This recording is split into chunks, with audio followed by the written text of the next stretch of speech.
Latest టెక్నాలజీతో చిన్న injection తో నన్ను పూర్తి ఆరోగ్యవంతురాలను చేశారు. Elite spine and pain management centre, Manikonda, Dilsukh Nagar. ముందు మ్యారేజ్ చూసుకుంటే 11 years రిలేషన్షిప్లో ఉండి లవ్ మ్యారేజ్ చేసుకున్న పర్సన్ పిల్లల్ని తన వైఫ్ని కాదని తను వేరే రిలేషన్లో ఉన్న వ్యక్తి కోసం తను లేదని సూసైడ్ చేసుకునే అంతలాగా అడిక్ట్ అయ్యాడు ఓ పర్సన్ కంటే అది లవ్ అంటారా ఇంకేమైనా అంటారా? ఎందుకంటే ఇప్పుడు దాని గురించి ఎక్కువగా డిస్కషన్ చాలా మంది ఇదే ప్రేమ అండి బాబు, అది చాలా మంది అది ప్రేమ కాదు కాము అని మాట్లాడుతున్నారు. తెలిసిన విషయమే కదండి. ఇప్పుడు నేను చెప్పినంత మాత్రం దానికి ఏదో ఒక సర్టిఫికేట్ స్టాంప్ ముద్రేసినట్టు కాదు కదా, తెలిసిన విషయమే కదండి. అదేం ప్రేమ అండి బాబు? You call that love, I don't call it love. Okay right, okay మీరు చెప్పింది కరెక్ట్ అనుకుందాం. చాలా మంది అనలిస్టులు సైకాలజిస్టులు కూడా చెప్తున్నారు. బట్ ఓకే, కాము అనుకుంటే ఒక వ్యక్తి కోసమే చనిపోవాల్సిన అవసరం ఉంటుందంటారు మరి? ఒక వ్యక్తి కోసమే కాము అంటే ఎవరి దగ్గరికైనా వెళ్ళొచ్చు, ఇంకా వేరే దారి చూసుకోవచ్చు. ఒక వ్యక్తి కోసం అలాంటి వాళ్ళు ఉండొచ్చు, ఇలాంటి వాళ్ళు ఉండొచ్చు. అలాంటి సమాజంలో మనం చనిపోయారంటే అది లవ్ కాదు, కామే అనుకోవచ్చు. అబ్సల్యూట్లీ అండి, అబ్సల్యూట్లీ. ముందు అమ్మాయిని మరి ప్రేమించి పెళ్లి చేసుకున్నారంటే అది ప్రేమ కాదంటారా? ఏమంటారు దాన్ని? ఏమంటారండి కదా, అంటే పెళ్లి దాకా దారి తీసింది అంటే దాన్ని ప్రేమనే అంటారు కదండి. ఆ ఒక్క ఫీలింగ్ ఉంటే ఒక్కరి దగ్గర ఏమంటే ప్రేమ అంటే ఏంటండి మీరు చెప్పండి. పోనీ నన్ను అడిగారు కదా, ఏమనుకోకండి నేను మిమ్మల్ని. ప్రేమ అంటే it is a beautiful feeling, it is a pure feeling where అది ఎప్పుడు కూడా పెళ్లిలో కల్మినేట్ అయితేనే బాగుంటుంది, లేకపోతే ప్రేమ అనరండి. ఎందుకంటే చాలామంది ప్రేమించుకుని ఇంట్లో వాళ్ళు ఒప్పుకోకో వేరే వేరే కారణాలకు చనిపోవడాలు, సూసైడ్ చేసుకోవడం, కలిసి సూసైడ్ చేసుకోవడం జరుగుతూ ఉంది. అలాంటి వాటి గురించి గొప్పగా ఎవరు మాట్లాడరండి కదా. ఎవరైనా ప్రేమించుకుని పెళ్లి చేసుకుని పద్ధతిగా సంసారం చేసుకుంటూ ఉంటేనే దాన్ని ప్రేమ అని అందరూ హర్షించే విధంగా మాట్లాడతారు కదా, అవునా కాదా? మరి ముందు శిల్పని ఇష్టపడి ప్రేమించి పెళ్లి చేసుకుని ఇద్దరు పిల్లలు కన్నదాన్ని ప్రేమ అంటారా, దీన్ని ప్రేమ అంటారా? అంటే మనం సపోర్ట్ చేయడం కాదు, బట్ ఏంటంటే ఇప్పుడు ఫస్ట్ లవ్ ఉంటుంది, సెకండ్ లవ్ ఉంటుంది. సో తర్వాత కాంప్రమైజ్ అయ్యి మళ్ళీ లవ్ చేసిన వాళ్ళందరినీ మ్యారేజ్ చేసుకోరు. డెఫినెట్ గా లవ్ మ్యారేజ్ అనేది డెఫినెట్ గా అవ్వదు. సో తర్వాత అరేంజ్ మ్యారేజ్ అనుకునే పరిస్థితుల్లో చేసుకుని కాంప్రమైజ్ అయ్యి తర్వాత వాళ్ళ మీద లవ్ అనేది వస్తూ ఉంటుంది. సో అట్లా ఫస్ట్ లవ్ సెకండ్ లవ్ ఇట్లా కూడా ఉంటాయి. ఫస్ట్ లవ్ చస్తే సెకండ్ లవ్ వస్తే ఉంటుంది, బాగుంటుందండి అది కదా. ఫస్ట్ లవ్ అనేది మనకి మనిషి చనిపోవడము, మనకి దొరకకుండా పోవడము, ఇంకేదో జరిగితే ఇంకొకసారి ప్రేమ పుట్టి మళ్ళీ అది పెళ్లికి దారి తీసి అయితే అది దాన్ని ప్రేమ అంటారండి. పెళ్ళాం ఉండగా పిల్లలు ఉండగా దీన్ని ప్రేమని ఇంకేముంది, అందరూ ప్రేమించుకోవచ్చు ఇలాగా, అంతే కదండి. వాళ్ళ పేరెంట్స్ మాటలు విన్న తర్వాత మీకు ఏమనిపించింది? వాళ్ళ పేరెంట్స్ కూడా చెప్తూ ఉన్నారు అంటే ఇంట్లో కూడా ఎక్కువగా వండకుండా ఎక్కువగా డ్రింక్ చేయడం, సో తనతోనే ఎక్కువగా ఉండడం, తన గురించే మాట్లాడడం, తన గురించే ఆలోచించడం. ముందుగానే చెప్పాడు, నేను 2 daysలో 3 daysలో వెళ్ళిపోతాను, నన్ను పిలుస్తుంది అని చెప్పేసి పేరెంట్స్ కూడా చెప్పేసి పిల్లల్ని చూసుకోమని చెప్పారు అని చెప్పేసి వాళ్ళ నాన్నగారు కూడా అలా కూడా పిలుస్తారని నాకు మొదటిసారి తెలిసిందండి. నాకు తెలియలేదు ఇంతకుముందు. అదేమిటో ఇలా పిలుస్తారా అంటే మీకు అక్కడ ఒక అంటే ఏం చెప్పాలంటే అన్లిమిటెడ్ లవ్, అన్కండిషనల్ లవ్. అంటే ప్రేమించుకున్న వాళ్ళందరూ అది లేకుండానే ఉన్నారండి? అన్కండిషనల్ అన్లిమిటెడ్ లవ్ లేకుండానే బతుకుతున్నారండి? ప్రేమించి పెళ్లి చేసుకున్న వాళ్ళు, పెళ్లి చేసుకుని ప్రేమించిన వాళ్ళందరూ దాంట్లోనే ఉంటున్నారు కదండి అనింద్ర గారు, అవునా? మరి వాళ్ళని ఎవరు పిలవట్లేదు, ఇదేమిటో. ఆఫ్టర్ దట్ వాళ్ళ నాన్నగారు ఇంకో విషయం చెప్పారు, సూసైడ్ కాదు, డెఫినెట్ కాదు, నాకు చాలా అనుమానంగా ఉంది, తన కాళ్ళకి లేడీస్ యూజ్ చేసే ఫాల్స్ ఏదో కట్టేస్తుంది అని చెప్పేసి డెఫినెట్గా ఎవరో ఏదో చేసి ఉండొచ్చు అనే అనుమానం వ్యక్తం చేస్తున్నారు. సో అటువంటిది ఏమైనా జరిగే ఛాన్స్ ఉందా? ఆయనతో 3 సంవత్సరాల నుంచి మాట్లాడలేదు, దాన్ని అసలు అట్లాంటి ఆలోచించడానికి కూడా నాకు లేదు. నేను ఇంకా ఏమైనా క్రైమ్ బ్రాంచ్లో దీంట్లో ఉండి ఇవన్నీ నేను ఇన్వెస్టిగేట్ చేస్తే నేను I can find out. He's a friend, he's like a brother to me. తను చూస్ చేసుకున్న పాత నాకు నచ్చలేదు. Last 3 years I'm not in touch with him. అంటే బ్రదర్ లాగా అంత క్లోజ్ అయినప్పుడు బ్రదర్ లైఫ్ చేంజ్ చేద్దాం, తను రాంగ్ వేలో ఉన్నాడేమో అని ఎప్పుడు ఆలోచించి మాట్లాడడానికి చెప్పడానికి ట్రై చేయలేదా అండి? ఏంటంటే నేను మార్చేది అతని లైఫ్, అతను తెలియకుండానే ఉంటాడా ఏమండి? అంటే కొంతమందికి అడిక్షన్ అనేది తెలియకుండా అట్లా అడిక్షన్ వచ్చినా మెచ్యూరిటీ రాకపోవచ్చు కదా, మేబీ మెచ్యూరిటీ లేకుండానే పెళ్లి చేసుకుని పిల్లలకి అన్నాడంటారా? మెచ్యూరిటీకి పెళ్లి డెఫినెట్ గా చేసుకోవడానికి అండి. నో, సంబంధం యూ ఉందండి. You don't get 10-year-old boy get married to somebody. No, you don't do it. Maturity వచ్చాకే చేసే పనులండి అవి. తల్లిదండ్రులు కూడా ఉండి పెళ్లి చేశారు అంటే పిల్లలకి మెచ్యూరిటీ లేకపోతే పెళ్ళిళ్ళు చేస్తారా? I don't think so.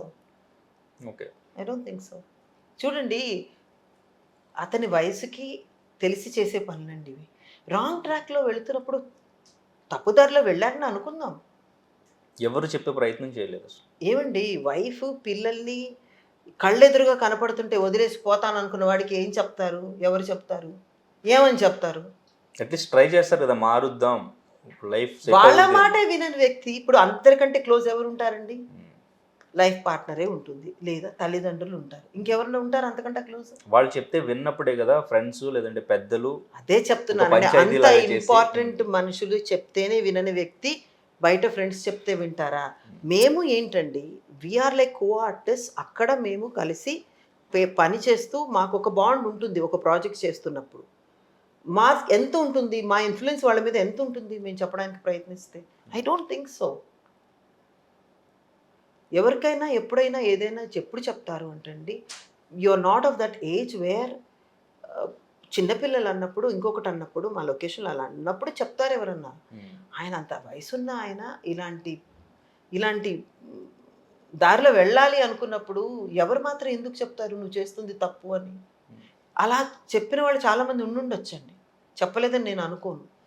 మరి ఆయన వాళ్ళ మాట వినలేదు కాబట్టే ఈరోజు ఇలా జరిగింది కదా. ఓకే.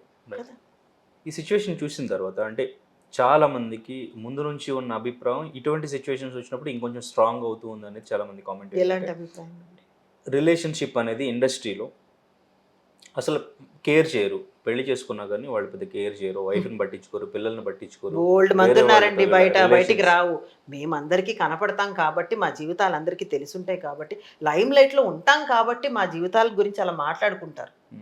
బట్ బయట బోల్డ్ ఉన్నాయండి ఇలాంటివి. I mean I saw so many of them away from the industry, from the movie TV industry. బోల్డ్ మంది ఉన్నారండి. బికాస్ వాళ్ళు మీకు ఇంపార్టెంట్ కాదు, so you don't talk about them. మనిషి అన్న చోట ఏంటి ఎమోషన్స్ ఉన్న చోట, మనిషి అన్నవాడు ఉన్న చోట ఎమోషన్స్ ఉన్న ప్రతి చోట జరిగేదనండి. ఓకే. వాల్యూస్ అనేవి పాటించడం, ప్రిన్సిపల్స్, ఎథిక్స్, మోరల్స్ అనేవి ప్రతి ఒక్కళ్ళు పాటించలేరండి. దానికి వేరే రకమైన మనుషులు ఉండాలి. వాళ్ళు ముందు నుంచి కూడా మనం సరైన దారిలో ప్రతి దాంట్లో వెళ్ళాలి అనుకున్న అభిప్రాయం ఉన్న వాళ్ళైతేనే పాటించగలరండి. చాలా ఈజీ అండి ఇలాంటి వాటిలో వెళ్ళిపోవడం. అదేమవుతుంది అంటే, ఒకటి నువ్వు the kind of family you are born in, the kind of brought up, నీ పెంపకం ఎలా ఉన్నది, నీ చుట్టుపక్కల సరౌండింగ్స్ నువ్వు ఏం చూస్తూ పెరిగావు, ఇవన్నీ కూడా ఇన్ఫ్లుయెన్స్ అవుతాయండి. ఓకే. సో ఇప్పుడు చందు మీద పెంపకం అండ్ ఇంకా చుట్టుపక్కల పరిస్థితులు. ఇప్పుడు పెంపకం అన్నాను కదండి, రేపు పొద్దున వాళ్ళ అమ్మా నాన్న సరిగా పెంచలేదు అనకండి. What I basically try to tell you is that మన చుట్టుపక్కల ఉన్న వాటినే మనం చూసి నేర్చుకుంటాం కదండి. తన ఇండస్ట్రీలోనే ఉండి మీలాంటి యాక్టర్స్తోనే యాక్ట్ చేస్తూ మరి నేనున్నాను. మీలాంటి for example, I'm somebody who is very strict about everything in life and I have real good morals and values. మరి నాతో అతను 5 years ట్రావెల్ చేశాడు, ఏం నేర్చుకోలేదే? It's not like that. It is not like that. ప్రతి ఇండివిజువల్కి కూడా నేను ఈ రకంగా ఉండాలి, నేను ఇలా ఉండాలి, ఇలా చేయాలి అని ఉంటుందండి. ప్రతి మనిషి ఆలోచించుకోవాలి అండి. అది మన వలన వేరే వాళ్ళు ఎవరన్నా ఇబ్బంది కలుగుతుందా మన బిహేవియర్ వలన, మన చేష్టల వలన ఎవరికన్నా నష్టం కలుగుతుందా అని ప్రతి ఒక్కళ్ళు ఆలోచించుకొని చేయాల్సిందండి. అది ఇండస్ట్రీ ఒక్కటే కాదు రాజేంద్ర గారు, బయట ఇలాంటి వాళ్ళని చాలామందిని చూస్తాం. మేబీ ఈ కోణంలో మనం చూడకపోవచ్చు, బిహేవియర్ విషయంలో, ఇంకో విషయంలో చాలామందిని చూస్తాం. మరి కానీ యాక్టర్స్ ఇలా మ్యారేజ్ తర్వాత ఒకళ్ళకొకళ్ళు ఈజీగా కనెక్ట్ అవ్వడానికి రీజన్స్ ఏమైనా ఉన్నాయంటారా? యాక్టర్సే కాదండి, నేను అదే చెప్తున్నాను మీకు. బయట సంగతి మనకి తెలియదు, ఎందుకంటే దట్స్ వాట్ ఐ సెడ్, మా మీడియా అలాంటిది. We are always on focus, so people would talk about us. ఇలాంటివి ప్రతి చోట జరుగుతాయండి. It is always there. End of the day you have to understand what is more important for you. Is it your family or your attractions? So ప్రతి మనిషికి ఏది important అనుకుంటారో వాళ్ళు దాని వైపుకి వెళ్తారు. అంటే గ్లామర్ ఫీల్డ్లో కొంచెం ఎక్కువగా అంటే ఒకళ్ళనొకళ్ళు అట్రాక్ట్ చేసుకోవడానికి అండ్ ఇంక ఇంప్రెస్ చేసుకోవడానికి ఎక్కువ ఛాన్సెస్ ఏమైనా ఉంటాయి? ఎందుకు లేవండి, కార్పొరేట్ వరల్డ్లో లేవంటారా ఏంటి మీరు? మనం వెళ్ళి చూస్తున్నామా ఏంటి అక్కడ? వాళ్ళు కూడా almost 12 hours 9 hours they spend enough time together. So ఈ ఇన్సిడెంట్ తర్వాత అంటే ఇండస్ట్రీలో ఎస్పెషల్లీ బుల్లితెరకు సంబంధించి సో యాక్టర్స్ అందరూ ఎట్లా ఫీల్ అవుతున్నారు? అంటే we feel sorry for them అండి. I feel sorry for Chandu and his family. Because ఇప్పుడు చూడండి, ఆ అమ్మాయి 2 పిల్లలు. I don't think she's also working అనుకోను నేను. She's also not working. So ఫైనాన్షియల్గా సెక్యూర్గా ఉండే ఆడవాళ్ళలో ఉండే కాన్ఫిడెన్స్ మిగతా వాళ్ళలో ఉండదండి. నేను ఒక్క విషయానికే బాధపడ్డాను ఏంటంటే, మేబీ తను కూడా తన మీద ఫైనాన్షియలీ తన మీద తనే డిపెండ్ అయ్యే వ్యక్తి అయి ఉంటే ఈరోజు తనకుండే స్ట్రెంగ్త్ వేరుగా ఉండేది, మనోధైర్యం వేరుగా ఉంటుంది అలాంటి వాళ్ళకి. నేను ఇది జరిగిన తర్వాత వాళ్ళకి చెప్పేది వాళ్ళు ఏం చేయాలి అన్నది ఎవరు ఏం చెప్పలేరు. బట్ ఒకటే చెప్తాను ఏంటంటే, ముందు నుంచి కూడా ప్రాబబ్లీ అమ్మాయికి ఈయన మీద డిపెండెన్సీ లేకుండా ఉండుంటే వేరుగా ఉండేది. Things would have been different. అప్పుడేమవుతుంది, తన పిల్లల్ని తను చూసుకోగలదు, తన దారి తను చూసుకోగలదు, తన లైఫ్ తను చూసుకోగలదు. ఫైనాన్షియల్గా ఎవరి మీద డిపెండ్ అవ్వాల్సిన అవసరం లేనప్పుడు భయం అనేది ఉండదు మనిషికి కదండి. తన చాయిస్ తను చేసుకోగలుగుతుంది లైఫ్ గురించి. సో ఫస్ట్ పవిత్ర చీరం గారు యాక్సిడెంట్ తర్వాత చందు ఇచ్చిన ఇంటర్వ్యూ చూసారా మీరు? మాట్లాడి అదొకటి మిస్ అయ్యానండి నేను, మిగతావన్నీ చూసాను. యాక్చువల్ ఆ 2-3 days we were working. So TV channels అయితే ప్రస్తుతానికి I don't have DTH connection లేదు at home. So it's mostly films we watch. మాకు దొరికే కొంచెం టైంలో, అంటే వర్క్ కాకుండా పోస్ట్ ప్రొడక్షన్లో మా డబ్బింగ్ కాకుండా ఇంటికి వచ్చి ఇల్లుని చూసుకోవడం కాకుండా మిగిలిన టైంలో దొరికే ఆ టైంలో we would want to relax. ఆ టైంలో we just watch few films and all. So ఆ తర్వాత మేబీ 2-3 days తర్వాత నేను శిల్ప గారి ఇంటర్వ్యూస్ చూశాను. అండ్ అంతే, అవి చూశానండి. ఇంట్లో వాళ్ళవి చూశాను. Because I felt bad for them. Okay, ఎలా ఉంది వీళ్ళ ఫ్యామిలీ, ఎలా కోపప్ అవుతున్నారు వీళ్ళు అని వాళ్ళ ఇంటర్వ్యూస్ చూశాను. అంటే చందు గురించి ఫీల్ అయ్యారా? ఒక లైఫ్ ఇలా సడన్గా వెళ్ళిపోతే ఎవరైనా బాధపడతారు. And I have known him and I use to like him a lot as a person. చాలా చాలా సెన్సిటివ్ వ్యక్తి, లైఫ్ అంటే చాలా ఆశలు ఉన్న వ్యక్తి. ఇలా చనిపోవడం చాలా బాధ అనిపించింది. బట్ చూడండి అనేంద్ర గారు, ఒక లైఫ్లో ఒక చాయిస్ చేసుకున్నప్పుడు దాని రిపర్కషన్స్ ఎలా ఉంటాయి అన్నది ప్రతి ఒక్కళ్ళు ఆలోచించుకుని చాయిస్ చేసుకోవాలి. ఇది యాక్సిడెంటల్గా జరిగింది ఏం కాదు కదా. You choose a path. ఆ పాత్లో వచ్చే కష్టాలు ఏముంటాయి అనేది ముందే ఆలోచించుకుని ముందుకు వెళ్ళాలి. So this is a by product of that. Okay, మరి కానీ తను ముందుగానే చెప్పినప్పుడు ఏమైనా జాగ్రత్తలు తీసుకుని ఉంటే బాగుండేదంటారా? నేను I read an interview, I mean I watched an interview where in the wife and Shilpa గారు ఇంట్లో వాళ్ళు చెప్పి చాలా కాల్స్ చేశారట ఆయనకి, ఇంటికి వచ్చేసే అని చెప్పి అలా అని. అమ్మాయి పాపం కాన్స్టెంట్గా ఫ్రెండ్స్ని, చుట్టాలని, తెలిసిన వాళ్ళని పంపుతూనే ఉందంట కదా. ఇంకేం ప్రయత్నం చేస్తారండి? అంటే ఇంటి దగ్గర ముందు తర్వాత చెప్పారు, ముందు ఇంటర్వ్యూస్లోనే ఆయన చెప్పడం జరిగింది. చెప్పారు కాబట్టే కదండి వీళ్ళు ట్రై చేశారు ఆయన ఇంటికి వచ్చేయమని చెప్పడానికి. ఐ టెల్ యూ సంథింగ్ అండి, ఆయన ఈ ఇంటర్వ్యూస్ త్రూ నాకు తెలిసింది ఏంటంటే ఒక 4-5 years నుంచి ఇంటికి దూరంగా ఉన్నారు అని. ఇప్పుడు ఇంటికి దూరంగా ఉన్నప్పుడు ఒక మనిషిని వేరే పాత్ చూస్ చేసుకుని వేరే లైఫ్ కావాలనుకుని వెళ్ళిపోయినప్పుడు ఆల్రెడీ వైఫ్కి చాలా బాధగా ఉంటుందండి. బాధగా, కోపంగా అన్నీ ఉంటాయి. ఉండమంటారా? ఉన్నప్పుడు ఆ పాత్రలో వెళ్ళిపోయిన వ్యక్తి ఇలా అన్నప్పుడు, ఇలా చేసుకుంటాను అన్నప్పుడు తను కూడా చాలా కన్ఫ్యూజన్లో ఉంటుంది. అరే నా పరిస్థితి ఏంటి అన్నట్టు. వీళ్ళు వెళ్ళిపోయిన వ్యక్తి వెనక్కి వస్తాడో రాడో తెలియదు, అక్కడే ఉంటాడో తెలియదు, అసలు పూర్తిగా వెళ్ళిపోయాడో తెలియదు. కన్ఫ్యూషన్ స్టేట్ అయితే ఉంటుంది కదండి వైఫ్కి, ఉండదంటారా? ఉన్నప్పుడు ఇలాంటి అనౌన్స్మెంట్ వచ్చినప్పుడు వాళ్ళకి తెలిసినప్పుడు వాళ్ళు చేయాల్సిన ప్రయత్నం చేశారు. వాళ్ళు ఇంకా ఏం చేయగలరు? ఫిజికల్గా పట్టుకొని 24/7 కూర్చోలేరు కదండి. ఎవరిని కూర్చోగలరంటారా? I don't think so.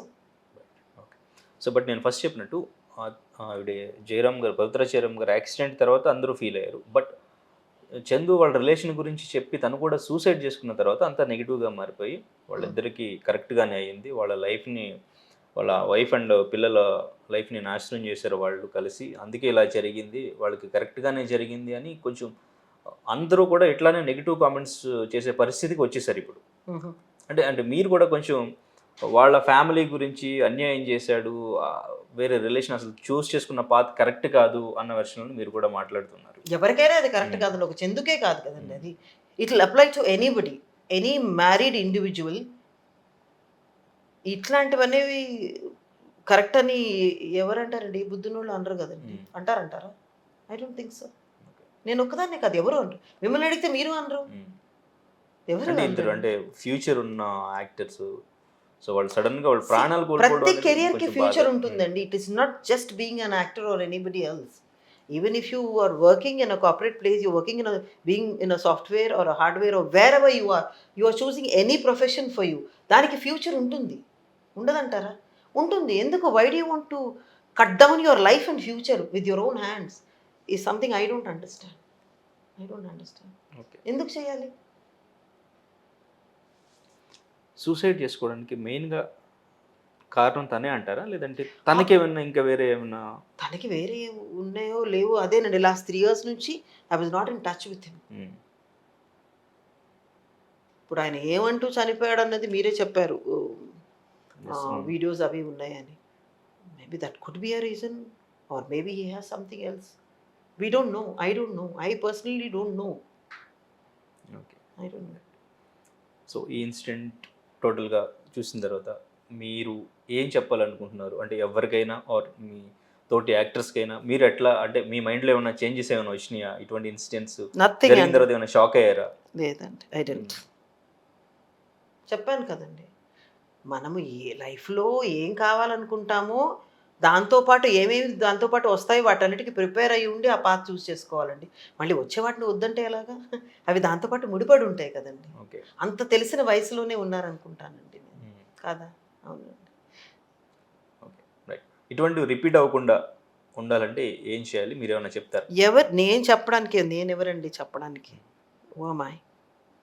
ఇది కూడా నేను even you said that we will talk about him because I've had a bond with him and I know he's a nice person. He was a nice person. అతని life ఇలా end అయిపోవడం చాలా బాధాకరమైన విషయం కాబట్టి I wanted to share my feelings. But otherwise even to comment or talk about their relationship or whatever happened, నాకు ఎటువంటి degree ఉంది చెప్పండి మాట్లాడడానికి? I don't have. All these are my personal feelings. Life పాడు చేసుకోవడానికి ఎన్నో మార్గాలు ఉంటాయి, సరి చేసుకోవడానికి ఎన్నో మార్గాలు ఉంటాయి, గొప్పగా చేసుకోవడానికి ఎన్నో మార్గాలు ఉంటాయి. అది మన చాయిస్, దేన్ని మనము చూస్ చేసుకుంటాం అనేది. బట్ మన చాయిస్ని బట్టే దాని రిజల్ట్స్ ఉంటాయి అన్నది కూడా మనకు తెలిసి ఉండాలి. అవి వచ్చినప్పుడు మరి వాటిని కూడా యాక్సెప్ట్ చేయాలి. మనమే కదా చూస్ చేసుకుందాన్ని, ఎవడు మనం ఫోర్స్ చేయలేదు కదా. Right. Okay madam, right. So మొత్తానికి చాలా బాధాకరమైన విషయమే. అంటే డెఫినెట్లీ అండి, ఇట్ ఈస్. వాళ్ళ ఫ్యామిలీ, పిల్లలు, అంటే వాళ్ళ లైఫ్ నెక్స్ట్ మరి ఎట్లా ఉండబోతుంది? I only feel bad for her because నేను ఒకటి చెప్పాను కదండి, ఫైనాన్షియల్గా ఆమె ఇండిపెండెంట్గా ఉండుంటే ఈరోజు తనకు అంత బాధ ఉండేది కాదు. ఎందుకంటే ఫ్యూచర్ అనేది ఎప్పుడు కూడా అయోమయంలో ఉండదు అప్పుడు కదండి. It will be confident, she'll be confident. ఒక బాధ ఉంటుంది, ఏమని తన పార్ట్నర్ తను అంతగా ఇష్టపడి పెళ్లి చేసుకున్న వ్యక్తి తనతో లేడన్న బాధ ఉంటుంది. బట్ ఆ బాధ నాకు తెలిసి కొంత తక్కువ ఉండుంటుంది తనకి, ఎందుకంటే 5 సంవత్సరాల నుంచి ఎలాగో తను లేడు. ఇప్పుడు సజావుగా సాగిపోతున్న లైఫ్లో సడన్గా ఇలాంటిది జరిగినప్పుడు ఏమవుతుందంటే బాధ చాలా ఎక్కువ ఉంటుంది. But over a period of time తనకి కూడా చాలా she must have gone through a lot of pain కదండి. ఇలా జరుగుతుందన్నప్పుడు అది అక్కడ ఉంటే అనుభవిస్తే తప్ప మనిషికి తెలియదు ఎంత పెయిన్ అన్నది. సో తనకి కూడా 5 years నుంచి రావట్లేదు ఇంటికి, వచ్చినా కూడా గొడవలే అవుతూ ఉన్నాయని చెప్పినప్పుడు కొంత ఈజీ అయి ఉంటుంది తనకు కూడా, ఆ బాండ్ అనేది తగ్గుతుంది ఎంతైనా కూడా. సో తనేంటంటే నేనేం ఫీల్ అవుతానంటే, ఆడవాళ్ళు ఎప్పుడు కూడా ఫైనాన్షియల్గా అన్ని రకాలుగా ఇండిపెండెంట్గా ఉంటే ఇలాంటివి తీసుకోవడం ఈజీ అవుతుంది. లేకపోతే సైకలాజికల్గా చాలా డౌన్ అయిపోతారు, ఎమోషనల్గా చాలా వీక్ అయిపోతారు. ఎందుకంటే బేసిక్గా ఆడవాళ్ళు కొంచెం ఎమోషనల్ ఉంటారు మగవాళ్ళ కన్నా కూడా. ఏంటి biologically they are made like that. So అప్పుడేమవుతుందంటే వీళ్ళు అలా ఉన్నప్పుడు అన్ని రకాలుగా వీళ్ళు స్ట్రాంగ్గా ఉంటారు. ఇదొక్కటే పెయిన్ ఉంటుంది, దీన్ని మెల్లగా ఈజ్ చేసుకుంటారు ఏదో రకంగా.